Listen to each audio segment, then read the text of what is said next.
AIDS. It's called acquired intense devotion suddenly. Swami, if you really love me, now you should talk to me. He said, right now, Swami should talk to me.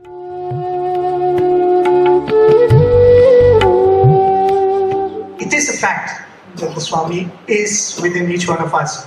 And when physically we used to interact with Swami, it used to be a very, the lack of words, a weird interaction. Because we know that we are talking to somebody who knows everything.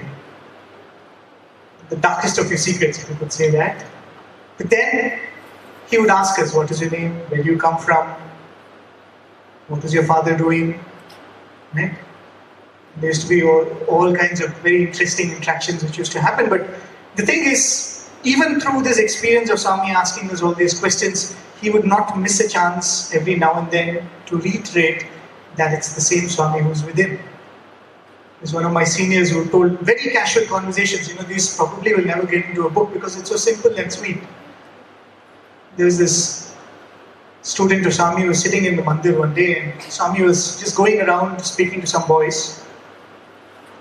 And sometimes, suddenly you'll have a surge of devotion within you, right?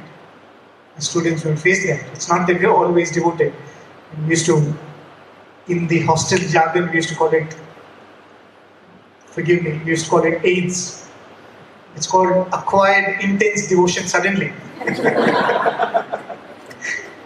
Right? One day Swami comes and speaks to you, then you become the best Sai student ever.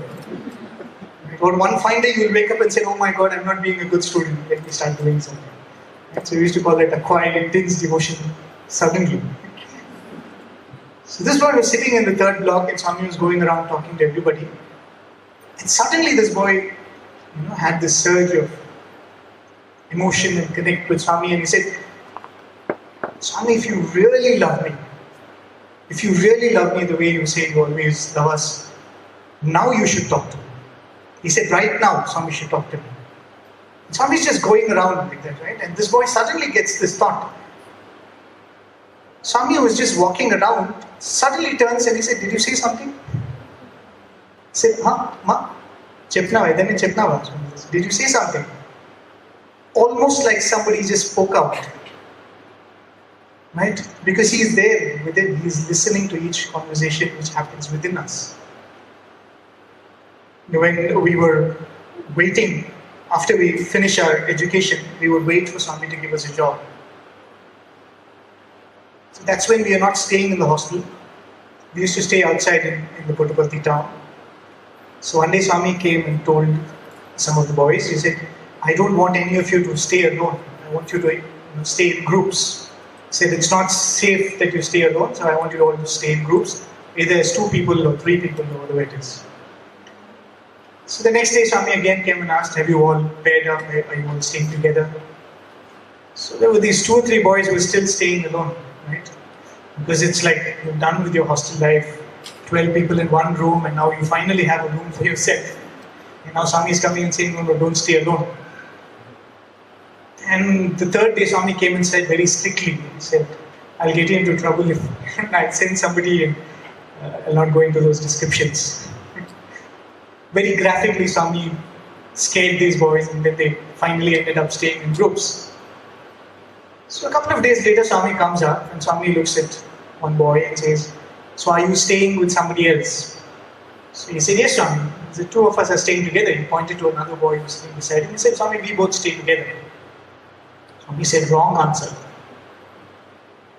He said, no Swami, only 2 of us. Swami said, no, 3 of you. You, the other boy and Swami. So they were very happy that Swami was saying this. The next day Swami comes and Swami asks, so how many of you are staying together? And very jubilantly he says, Swami, 3 of us. Me, the other boy and Swami. Swami says, wrong answer. He says, 4 of you. Said, how did it become 4 now?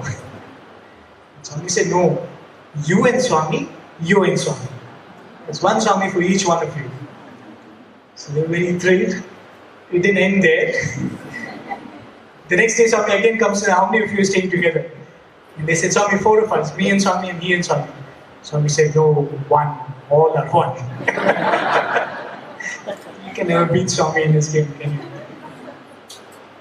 Right? So, I can, and anybody who's been with Swami for quite some time can prove that Swami is the indweller.